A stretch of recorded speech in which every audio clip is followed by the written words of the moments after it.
Bom dia! Sejam todos muito bem-vindos a mais um Café com Gratidão. Manhã de louvor, de adoração, de engrandecimento, de agradecimento, de gratidão ao nome do Senhor. Que você possa se levantar nessa manhã na presença do Senhor, se jubilar, tributar o nome dEle, conclamar a sua presença, buscar a sua face, celebrar a vida, porque o Senhor te deu mais uma oportunidade. As misericórdias dEle renovou-se sobre você a cada manhã. A alegria do Senhor é a nossa força. Seja inundado agora, seja transbordado pela presença do Espírito, para que aonde você passar, você possa cumprir o seu chamado. Você possa ouvir a voz que ecoou em seu coração da presença do Espírito Santo e possa segui-la, obedecer. O Criador de caminho está te direcionando a um novo tempo, a uma nova estação, está abrindo portas grandiosas. No passado, nós falamos dos primeiros discípulos de Jesus, aqueles que o Senhor convocou para cumprir um chamado, uma missão extraordinária, para poder dar continuidade ao ministério excelente quando ele voltasse para o Pai. Nós aprendemos que as nossas armas, as nossas estratégias no terreno de Deus não funcionam.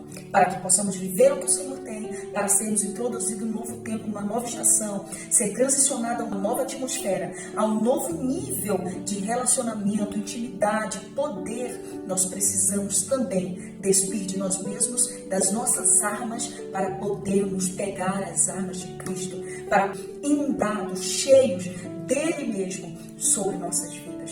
Porque as nossas estratégias, as nossas armas e tudo aquilo que nós conhecemos uma vida inteira em estabilidade não funcionam no projeto de Deus. Esteja pronto a desempregar da tua estabilidade, da tua confiabilidade, do terreno que para ti você tem como primordial para começar a se revestir de tudo aquilo que Jesus para ti preparou. Porque se Ele te chamou, Ele acredita em você. Se Ele te convidou, Ele sabe o que fará de você. Porque enquanto nós vemos o aqui e agora, Jesus já está no nosso futuro e Ele já viu quem nós seremos. Enquanto éramos somente uma argila jogada num canto em que todos pisavam, ninguém tinha capacidade e coragem para pegar e fazer de nós algo para seu uso, de fato Jesus veio e pegou cada um e transformou num belo vaso. Lapidou esse diamante bruto para o uso dele mesmo, passando pelo fogo das provações, da purificação, para preparar, para derramar dentro desse vaso, que era somente uma argila pisada pelo mundo, para usar nesse tempo, colocando dentro de nós os seus tesouros. Se não fosse Jesus pegar essa velha argila que estava no canto sendo pisada pelo mundo e nos moldar como um vaso para a glória do seu nome, ainda estaríamos no canto jogado, porque para ninguém nós servíamos. Não servíamos para o mundo e para os homens, eram totalmente inúteis. Mas Jesus derramou sobre nós a graça e viu em nós capacidade e potencial para poder ir além do que todo mundo já foi. Quebrar ciclos, quebrar maldições geracionais, ser quem Ele quer que sejamos, fazer além do que alguém já fez, poder acreditar além do que alguém já creu. É assim que você quebra maldições geracionais. Alguém pode olhar para você e para a tua casa e dizer não vai, porque ninguém da casa dele não chegou. Mas Deus sobre ti selou o teu Espírito Santo. E uma promessa está sobre a tua cabeça. E você vai além, vai fazer diferente do que todo mundo fez. A passagem de hoje está em Atos dos Apóstolos, capítulo de número 20, verso 22, que diz: Agora, compelido pelo Espírito, estou indo a Jerusalém, sem saber o que me acontecerá ali. Só sei que em todas as cidades o Espírito Santo me avisa que prisões e sofrimentos me esperam. Esse homem que agora deseja padecer pelo reino de Deus e propagar as boas novas de salvação, era antes de Jesus o encontrar, de chamar ao ministério, ele era um carrasco. Ele era aquele que, quando matavam o apedrejado Estevão, colocavam as suas vestes aos seus pés. Ele consentiu na morte de Estevão. Diz que Paulo usava da sua autoridade, pegando carta dos magistrados e entrando nas cidades e nas casas e arrastando homens e mulheres e levando aos tribunais por simplesmente pregar o evangelho. Paulo, antes de ser alcançado, era um carrasco, se vangloriava do seu poder. Mas agora, depois de alcançado, ele se coloca em uma posição de humildade diante do Senhor. Ele diz, não importa o que eu tenho que padecer, contanto que eu cumpra. Jesus, quando o chamou, ele disse a Ananias, vai lá, que ele é para mim um vaso escolhido. Mas Ananias disse: Senhor, muito nós ouvimos falar o seu respeito. Mas o Senhor disse: vai, Ananias, porque ele é para mim vaso escolhido, e eu vou mostrar a ele o quanto ele há de padecer pelo meu nome. De fato, Paulo, nessa jornada, ele soube o quanto ele poderia padecer pelo nome de Jesus. Eu imagino o Senhor olhando para Ananias, dizendo: Ananias, você ouviu falar a respeito dele, mas eu conheço ele. E eu sei que ele vai ser aquele que vai levar o meu nome em todos os ambientes e vai glorificar a minha presença. Paulo nem sempre foi esse homem de Deus, mas o Senhor o escolheu para que ele pudesse glorificar a sua presença. Porque o Senhor não muda quem somos, ele lapida quem somos. De diamantes brutos ele nos lapidou e fez uma joia preciosa. De argilas que não eram trabalhadas, completamente sujas, ele pegou, limpou, modelou e fez um belo vaso. Não pega o barro e transforma em um vaso de ouro, não. Ele pega o barro e transforma num vaso de barro, para que a excelência e a glória do poder que será derramado sobre esse vaso não seja nossa, mas seja dele. Ele nos molda conforme a sua imagem e semelhança. Ele trabalha no nosso caráter. Ele arranca de nós tudo aquilo que não serve para usar como ele quer. Paulo ele está dizendo aqui: olha, irmãos, eu estou indo a Jerusalém e eu não sei o que me espera lá, mas eu sei que de cidade em cidade o Espírito me diz que me esperam prisões e que me esperam cadeias. Imagina você sabendo, nós ansiosos do jeito que somos, não sabemos nada sobre o futuro, mas de repente o Espírito, a mensagem cotidianamente é cadeias e prisões. Senhor, o que o Senhor não tem para hoje? Cadeias e prisões te esperam. Quando você chegar lá, já tem prisões e cadeias te esperando. Senhor, qual é a mensagem de hoje? Prisões e sofrimento. Senhor, o que é que tu tens para falar comigo hoje? Prisões e sofrimentos. Quando você chegar lá, já estão te esperando. Imagina isso? Nós hoje, se orarmos ao Senhor e o Senhor demorar a responder, tem muitos que já desesperam. Muitos já desesperam, muitos param de servir ao Senhor, recuam, voltam atrás, porque não tem paciência para esperar ouvir a sua voz. Imagina ouvir todos os dias a sua voz, mas a mensagem é prisões e sofrimento. Quando você chegar lá, já estão te esperando prisões e sofrimento. Senhor, o que o Senhor tem para o meu futuro? Prisões e sofrimentos. Mas ele não se abala, porque ele sabe que ele foi escolhido para glorificar o nome de Deus. Ele sabe que ele carregava uma mensagem. Ele sabia que ele era uma voz para aquele tempo. E independente do que viesse a acontecer, no presente ou no futuro, o Senhor estava em todos os tempos. Ele sabia que o Espírito levou e o Espírito também o cuidaria. Você pode se perguntar por que o Senhor o avisava, mas não o livrou. Porque nem sempre o Senhor nos mostrará para nos livrar, mas Ele nos mostrará para nos preparar, para que Ele passe conosco por esses momentos. É como se o Senhor dissesse: prisões e sofrimentos te esperam, mas eu serei contigo. Prisões e sofrimentos já estão lá, mas eu já cheguei à frente. Eu já estou te guardando, eu já estou te livrando, não isentando de não passar, mas te livrando dentro. Deus ele não livrou Misael, Ananias, Azarias de passar pela fornalha, mas ele os livrou dentro da fornalha, porque diz que o rei olhou e viu 4 passeando na fornalha, e o quarto era semelhante ao filho dos deuses.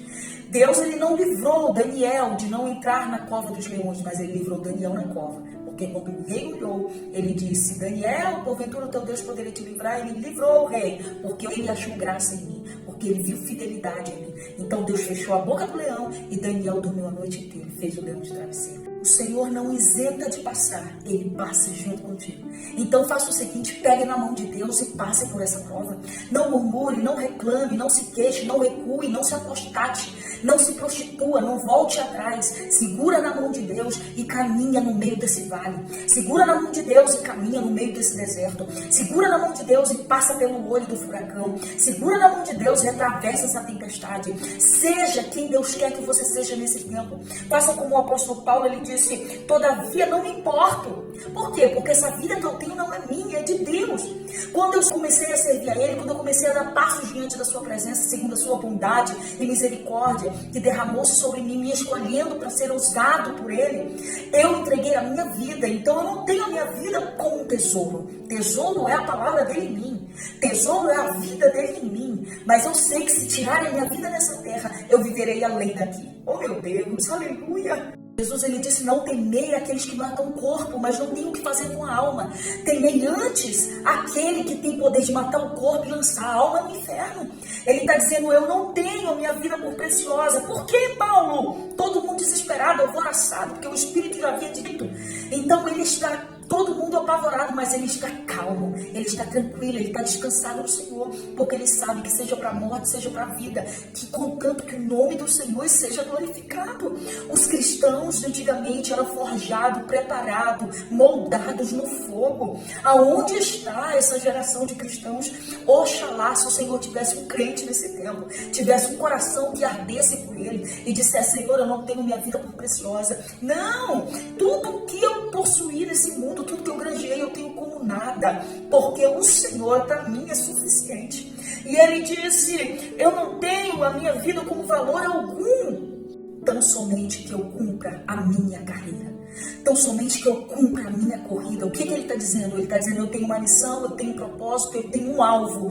Ele compara a vida daqueles que foram chamados por Deus e possuem um ministério, uma graça redentora, possui as boas novas de salvação para anunciar, como um corredor que está diante de uma corrida, que está diante de uma competição, e o que ele quer é ganhar a coroa, o que ele quer é ganhar o prêmio, o que ele quer chegar lá na frente, romper a linha de chegada, prosseguir para o alvo, importando com nada mais ao redor. Está tudo desabando, estão perseguindo, estão querendo matar, estão querendo esfacelar, mas ele confia no Deus que o chamou para essa corrida, para essa jornada, para essa trajetória, para essa competição, vamos dizer assim, porque nós estamos de fato em uma corrida, lutando por um prêmio, por uma coroa. Não é terreno, mas é espiritual. Se já ressuscitaste com Cristo, buscar as coisas que são do alto, disse ele uma vez. Ele disse, Jesus me confiou um ministério. Jesus me confiou o seu evangelho e eu preciso testemunhar disso. Eu preciso testemunhar da graça de Deus, independente do que possa me acontecer. Aqueles que esperam no Senhor, eles descansam. Eles sabem que não serão confundidos, não serão frustrados, não serão envergonhados. E eles não partirão dessa vida sem antes cumprir a carreira, sem antes cumprir o chamado, sem antes conseguir chegar na linha de chegada. No final da vida dele, ele disse, olha, e ele passou muito tempo preso, muito tempo dentro de cadeias, mas ele disse, eu estou preso, mas a palavra do Senhor não está. Mesmo preso em cadeias, ele estava contente, porque o evangelho ainda assim era difundido e vidas eram salvas. No final da carreira, ele disse, completei a carreira, guardei a fé e desde agora a coroa da justiça está reservada. De fato, ele tratava o evangelho e a chamada dele, o ministério, com muita seriedade. Ele dizia, agora eu consegui chegar e eu sei que o Senhor já guardou a minha coroa. E depois dessa conversa aqui com os presbíteros e a igreja de Éfeso, ele parte para Jerusalém, junto com outros irmãos. E a Bíblia vai dizer que quando chega lá, Deus levanta um profeta que veio de longe, chamado Ágabo. E Ágabo pega o cinto de Paulo, amarra suas mãos, e ele diz, assim diz o Espírito Santo. Assim será amarrado o homem de quem é essa cinta, e será preso e levado aos gentios, entregue aos gentios em Jerusalém. E todos começaram a se alvoroçar, porque sabia que o Senhor levanta o profeta para profetizar. Diferente de hoje, a palavra do profeta antigamente valia muito mais. Então, Paulo fica tranquilo, mas a igreja entra em alvoroço. Os irmãos começam a chorar desesperadamente. Por quê? Porque aquela passagem de Paulo ali era a última passagem. Ele disse, olha, eu sei que pelo Espírito é a última vez que vocês vão ver minha face. Eu estou aqui me despedindo de vocês. Imagina isso. Assim como ele disse que o Espírito falava para ele o que esperava ele de cidade em cidade, assim Deus ele levanta Ágabo para confirmar quando chega em Jerusalém. Quando os pés de Paulo pisam em Jerusalém, Deus confirma, assim vai acontecer. Mas Paulo está completamente tranquilo, está todo mundo em alvoroço. E ele diz, olha, por que vocês estão chorando? Partindo meu coração. Estou pronto, ele vai liberar para a igreja de Jerusalém. Estou pronto não apenas a ser amarrado, mas também a morrer em Jerusalém pelo nome do Senhor. Oh meu Deus, e como ninguém pôde dissuadi-lo, mudar ele de opinião, eles deixaram e disseram, seja cumprida a vontade do Senhor. Gente, quando eu vejo isso, eu começo a sentir um pouquinho do amor de Paulo por esse Jesus, por essa palavra, por essa graça. Tudo isso é graça de Deus derramada, não é sobre nós, é sobre Ele. Não é sobre a nossa vida, é sobre a vida dEle. É sobre o que Ele fez por nós, é sobre o quanto Ele nos amou, nos alcançou, porque não foi nós que o amou primeiro, foi Ele que nos amou primeiro. Ele, e por isso nós devolvemos esse amor. O que darei ao Senhor por todos os benefícios que Ele tem feito, disse o salmista, porque não temos como pagar a salvação, não temos como pagar o sangue derramado na cruz, o sacrifício dele por nós, o ligamento, o acesso, o véu que foi rasgado, e hoje podemos falar com Deus, e hoje temos a oportunidade de adorar, de servir, de estar na casa do Senhor, e naquele dia subir com Ele em glória, porque Jesus disse: eu vou para a casa do meu Pai, mas eu não deixarei vocês órfãos, o Espírito ficará com vocês, e eu vou preparar moradas. Para quê, Senhor? Para que onde eu estiver você estejais também. Então é por essa luta, é por essa salvação, é por essa corrida da fé que nós lutamos aqui, e não devemos ter nossa vida por preciosa, porque tudo aqui é passageiro, tudo isso aqui é transitório, mas nós estamos em busca de uma cidade celestial, de uma salvação eterna, de uma fé inabalável, de um Deus imutável, de um Deus soberano e tremendo. Paulo não era um exemplo e somente um testemunho em suas palavras, ele era um testemunho em vida, em carne. O tempo que caminhou aqui, ele testemunhou da glória de Deus nas suas ações, nas suas palavras, no seu modo de viver. Mas mais do que o apóstolo Paulo foi em Cristo. A vida de Jesus totalmente abnegada, entregue, sacrificial no altar de Deus por cada um de nós. O justo padeceu pelos injustos para nos ligar ao Senhor. E nós, nesse tempo, precisamos estar firmados. Levante a tua mão aonde você estiver. Faça uma aliança com o Senhor. Peça perdão pelos teus pecados. Se volte para Deus. Reconcilie-se com Ele. Porque o Senhor está voltando. O tempo da igreja na terra vai findar. E Ele vai levar os seus escolhidos para o céu. É uma promessa que Ele nos fez. A palavra dEle não mente, não muda, não falha, não erra. E nós precisamos estar firmadas sobre ela. Que você possa nesse dia se voltar para Deus e se arrepender. Somos um diamante bruto, lapidado pelo Senhor, provado no fogo, purificados no fogo das provações, para que possamos ser, nesse tempo, os seus instrumentos para levar o seu nome aos quatro cantos da terra. Que você possa, como Isaías, compungir o coração, se mover a alma, comover e dizer: eis-me aqui, Senhor. Eis-me aqui para padecer pelo teu reino. Não tenho minha vida por preciosa, não, contanto que eu gaste ela todinha, a vida que o Senhor mesmo me deu, no teu altar, no teu reino, em prol da tua palavra, salvação, de alcançar vidas, porque nós falamos ontem sobre o que Jesus nos enviou, a missão que Jesus nos deu, nos enviou aos mares mais altos e mais profundos para resgatar vidas que estão à deriva, se afundando no lamaçal do pecado, cegos pelo adversário, para levá-los ao inferno, mas nós fomos resgatados para levá-los a Deus, a salvação, ao reino de Deus e a sua palavra.